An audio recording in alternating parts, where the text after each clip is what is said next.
खुलुमबाय बे समाव आं कामदेब दैमारि बाथौ बिमुसाराव दिनै मोनसे बाथ्रा जों बाथौ बिमुसार नागिरदों नोंथांमोनसिम बरायहरनो नागिरदों बाथ्राया बेनो अरुणाचल नोगोरनि राजधानी इटानगोरावहाय बाथौ धोरोमनि गंसे थानसालि जों मोनदां हादों आरो बे थानसालिनि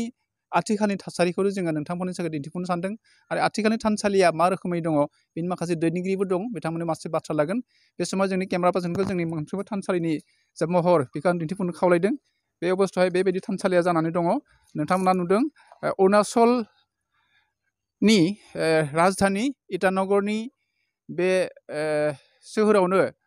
बाथौ धोरोमनि गोथार थानसालिजों लोगोसे बेनि माखासे दैदेनगिरिफ्रा दङ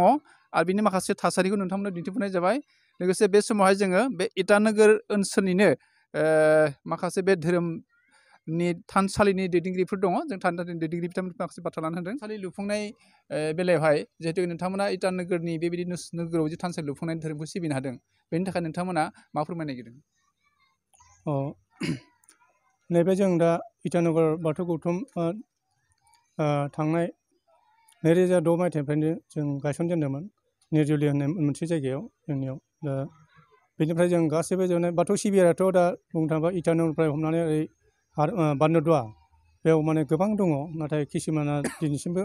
नुजाफैनो हायाखै आरो गावखौनो सिनायथि होफैनो हायाखै दा बेनि गेजेराव जों इटानगर नाहरलगुन निर्जुलि जों दरथाम गामिजों जों मोनसे गौथुम बानायनानै मोनसे खौसेथि मोनसे जों कमिटि दालायनानै बडि दालायनानै जोङो सिबिबोगासिनो दङमोन आरो बिनि गेजेराव जोंहा ओरैबायदि मोनसे प्रब्लेम जादों जे नैबे जोंहा बिथांमोननि नैबे केपिटेल एरिया नैबे 6 किल' होननाय नैबे जायगानि मुङा 6 किल' बेयाव जोंहा इटानगरनि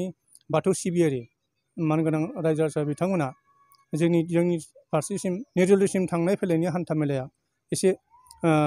प्रब्लेम जानायलाय हाथावै जानायलाय बिथांमोना नैबेयावनो गावसोरनो मोनसे जायगा नागिरनानै नैबे मन्दिर मोनसे एरिया बेयावनो मोनसे खलबसे जायगा नागिरनानै बिथांमोना नैबेयावनो गायसनदों बिथांमोनाबो दाबो जों मोनसे गौथुमाव दङ दा बिथांमोननि नैबे केपिटेलाव बिथांमोना दं जेरै डिपुटि लेङाइ आफादगिरि माने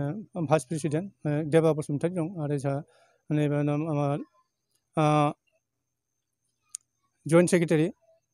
बेखौ दिनै माने दैदेनलांगासिनो दं आरो गायसनलांगासिनो फोथांगासिनो दं आरो जिहेतुके बे अरुणाचलनि राजधानी इटानगर सोहोरावहाय नोंथांमोना बेबायदि बाथौ थानसालि लुफुंनानै धोरोम सिबिनायनि खान्थिखौ जाबायदि बे मोनसे बुब्लि होनो हादों थासारि होनो हादों बेहाय आथिखालावहा बे सिबिनायखौ जेला मंगलबार बा बिस्थिबार जायखिजाया आलारि बाथि फोजोंनायनि थाखाय बेयाव दौरिफोर बा दौरि माइनावफोर बा सिबियारिफोर बे रोखोमनि माबायदि बेवहाय नोंथांमोना खालामनाय जायो बेयावथ' दा बुंनो थाङोबा जोंहा एसे दुखुनि बाथ्रा नुहुरदों दा नै बिथांमोननि फारसे जेबो दौरि दिउसिनायथ' दा बर्थमान गैथ'वा बिथांमोना बे फोरबोफ्राव जोंनि खाथि खालायाव थानाय जेरै जोंहा माने बे राजघर जोंनि बे आसामनिफ्राय दिउरि दिउसि बिथांमोना लिंबोनानै बे फोरबो दिनखौ मोजाङै फालिलाङो आरो नैबे समाव दिनै बिथांमोना दा माइ दैनि खोथा माइ दै दैखांनायनि सम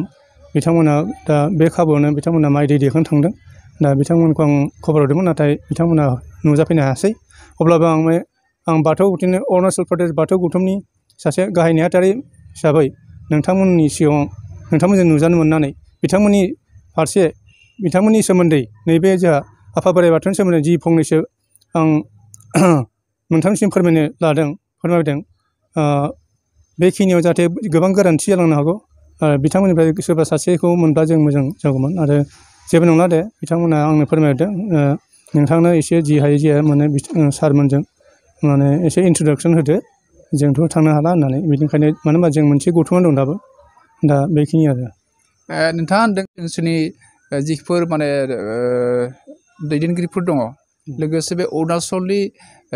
राजधानी इटानगरनि बे गोथार बाथौ थानसालिखौबो नोंथांमोनानो सामलायो आरो बेहाय बे समावहाय दौरि दौसिफोर गैथ'वा होननानै नोंथाङा फोरमायदों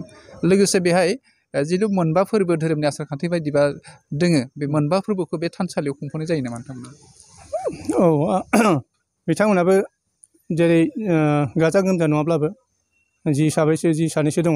बिथांमोनाबो खुंफुङो मोजां फालिलाङो आरो हास्लाबथाराबा बिथांमोना हायेननिफ्राय लाबोनानै दौरि दौसि बिथांमोनखौ लाबोनानै खुंफुङो आरो सम लानानै जोंबो जोंनि चान्स बायदियै सुबिदा बायदियै जोंबो हेफाजाब होफैयो बिथांमोनखौ।